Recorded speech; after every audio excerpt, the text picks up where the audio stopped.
So off I go. Ladies and gentlemen, dear colleagues, dear friends, dear interpreters, it's a pleasure and an honor to have an opportunity to step up on a soapbox and speak about one of my favorite hobby horses, which is continuing professional development. Now, given that I'm here with an audience of people practicing, I suppose I'm preaching to the choir, and so I will probably be saying things that are generally agreed on by all concerned. But the fact is that continuing professional development or ongoing education is a really crucial topic for any profession that you're in, be it interpretation, translation, teaching, or anything else, because whether it's additional skills training or simply broadening the palette of topics that you're familiar with, there's always room to grow in a profession.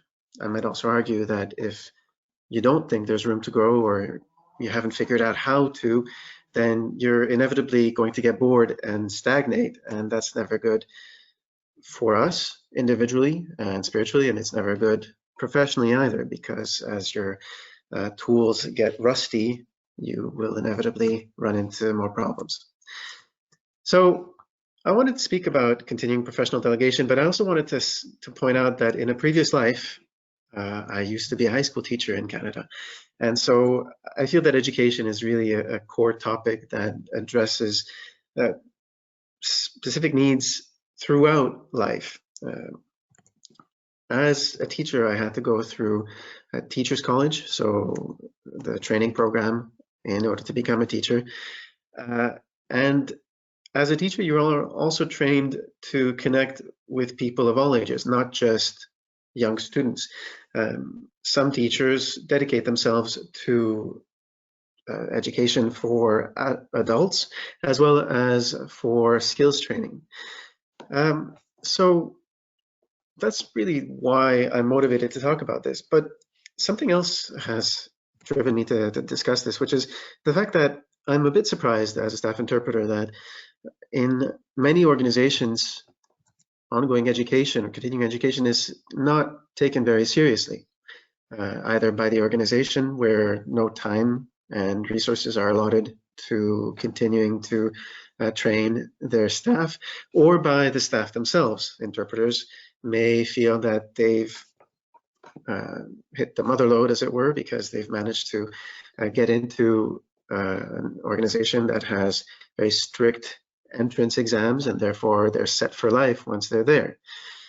And clearly that's not the case, because you even in a steady job, which is not very common in our field, you end up having to continually prove yourself, both to your colleagues and to yourself, and also to your employer. So let's talk a little bit about how continuing professional development can begin. The thing is, continuing professional development, or CPD for short, is something which you should start thinking about as a student. And certainly the minute you get your degree, because all too often your impression is, great, I got my degree, I'm out of school finally, maybe with a master's. Now I can finally get down to work. I can stop thinking about education. I can stop thinking about training. And let's suppose that you've completed all of your practical experience requirements, you've done your internships, you've even got a few contracts lined up, or maybe an actual steady job. Wonderful. And it's true that that is wonderful. But then after you've sat back and given yourself a pat on the back, you also have to remember that you're not alone in that situation. We have been educated in a competitive marketplace. When you earn your keep based on your skills, those skills better stay sharp, and you should probably diversify them. And you can rest assured that if you don't, you are going to have colleagues who are going to do just that. So if for no other reason than to keep your competitive edge, you should start to think about professional development. What's more, professional development is something that takes many different shapes and different forms depending on what exactly you're doing, whether that's as an interpreter or simply as, say, a teacher or in any other profession. For instance, as a teacher, it was important not only to learn how to teach my subjects, in my case that was computers and French, but also to learn to deal with all sorts of different students with different profiles, to maybe learn to deal with students with learning disabilities or with gifted students who were easily bored in class. It was also important to constantly develop new teaching material in order to keep students motivated. It was also maybe useful to think about how to better communicate with students and their parents, to be more culturally sensitive in order to understand students' backgrounds and how I could connect with them more efficiently. So despite the fact that a job like teaching keeps you quite busy because you have a lot of preparation and marking, and then of course the time you spend in class, which sucks up a lot of energy, you also have to take a moment to step out of that context and to think about how you can improve at your job. The fact is that CPD is going to ensure that you end up with capabilities that keep pace with standards. Interpretation is no exception. For instance, these days we're all confronted with this massive challenge of the coronavirus epidemic, and this has forced a lot of interpreters into a very uncomfortable situation. Obviously, you've heard about remote simultaneous interpretation, but just talking about it or just logging on to an online platform isn't enough. Ideally, you also need to train your skills to learn how to better use your technology and the online platforms themselves in order to provide the best service you can, and possibly in order just to provide a viable alternative. So CPD really is at the core of what you do in order to stay relevant in your activity.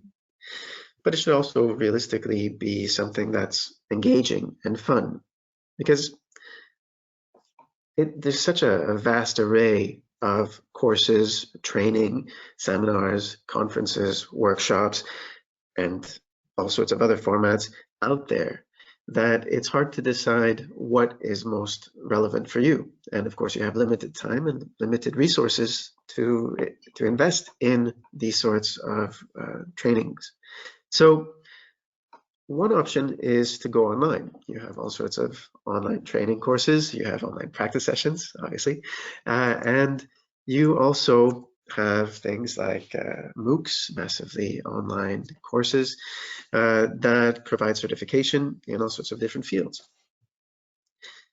In my own experience as a teacher in my previous life, I realized that in an increasingly multicultural classroom, it was important to place greater emphasis on including students with all sorts of learning needs into the classroom, because if I didn't, then that was going to probably lead to chaos down the road, and therefore none of the students in the class were likely to be able to keep learning until I had managed to get them all to work together. And so I have in the past taken part in some multicultural sensitivity classes in order to better understand how to relate to my students. It's also interesting to refer to teaching because teaching is a field that is the focus of a number of studies, including by the OECD. And I feel that teaching is something that we can all relate to. Interpreting is a very specific field, and outside of interpreting, it's maybe harder for people to relate to us. But most everyone has had dealings with teachers. Many of us have been teachers or know teachers personally. And so it's an effective case study, if you will. So I wanted to refer to a study carried out by the OECD in 2005, where it reviewed and compared the CPD of teachers in its various member states. And the study itself focused on effective professional development. And it defined effective professional development as something that needs to be ongoing, that needs to include training, practice, and feedback, and that needs to provide adequate time and follow-up support. According to the OECD study, successful CPD programs involve teachers in learning activities that are similar to the activities that they will use with their students, and that encourage the development of teachers' learning communities. This notion of learning communities is also quite important because as a learner, you learn much better when you're not in isolation. The more you connect with others and the more you can share your knowledge and experience, the better the overall experience is going to be for everyone and the more each participant is going to absorb. There's also growing interest, according to the OECD, in developing schools as multifaceted learning organizations. And that is pushing teachers to diversify their teaching methods in order to be able to cater to all sorts of different individuals. And that goes back to the example I mentioned earlier. In order to develop teachers beyond their initial training, it's very useful to take into account the aims of upskilling. One of those aims is to update the individual teacher's knowledge of a particular subject in light of recent advances in the area. For instance, I was a computers teacher. When I studied computing and computer programming in the 1990s, we were focused on certain programming languages that are hardly used now. We used things like Turbo Pascal or BASIC. These languages have broadly been replaced by Java, by C, and Visual Basic, just to name a few. So if I were still a computers teacher and I hadn't updated my skills to learn these new programming languages, then I wouldn't be very useful as a computers teacher. In addition to that, it's important to also update individual skills, attitudes, and approaches in light of the development of new techniques. It's also important to enable individuals to apply changes made to the curricula or to course material in other aspects of their teaching practice. So this is, again, something that's obvious for teachers. If decision makers have modified course curricula because they wanted to include new topics, then the teacher is inevitably going to have to change their course program and learn to teach that new material. And it's much more useful if the teacher has had a chance to access CPD and has been trained on how to teach the new material. I think the same can be said for interpreters. The fact is that we come out of interpreting schools able to do the basics, and we are able to apply interpreting technique in order to get a message across. But the topics that we address are so varied that it's always useful to get some more insider knowledge about them, whether that's by taking an economics primer, which gives you some basic macroeconomic knowledge that maybe you missed out on in your university years, or whether it's by following a class on science basics or on basic medical terminology. Glossary management is certainly one option that a lot of interpreters can be involved in. Using new technologies is very useful these days. There's a number of online seminars that are available. All of these things are going to make you a better, more competitive interpreter, just as they similarly made teachers better, more competitive. And it's also a way of dealing with many of the stresses and fears inherent to a profession, because inevitably, as things move forward, we tend to feel left behind. And not knowing where to turn, we tend to feel more and more isolated. So CPD is also a way of opening back up to your profession and to your colleagues. It's something that makes it possible to just stay relevant. Now, I thought it was also interesting to see how common it is for teachers to take part in CPD. The fact is that according to the OECD survey, CPD is quite widespread for teachers in its member countries. Apparently, on average, across the 23 countries that took part in the study, almost 89% of teachers stated that they engaged in some professional development over the previous 18 months. And that suggests that engagement in professional development is a standard feature of the lives of the vast majority of teachers in those countries. That said, it was also interesting to see that 11% of lower secondary teachers did not take part in any structured development activities. So what does that say about teachers? Well, basically that says that teachers are aware of the need to upgrade their skills regularly, and they're also eager to work within the community in order to exchange knowledge with other teachers. It also says that, according to the survey, high school teachers are more likely to work on their skills than middle school teachers. And I think it's interesting to compare that to interpretation, and I'm going to end on that point. Interpretation requires you to deal with so many different topics and requires so many different types of activity, be it the actual interpretation, the preparation, the glossary making, the liaising with customers, the invoicing, basic accounting, understanding of the legislative framework, and more, maybe training for tests, learning how to use the technology, that you may feel completely swamped with work and not know what to turn to and what to deal with. And I think that CPD is vastly underused in interpreting circles. I honestly think that when you look at the training offer that specifically targets interpreters, it's quite lean.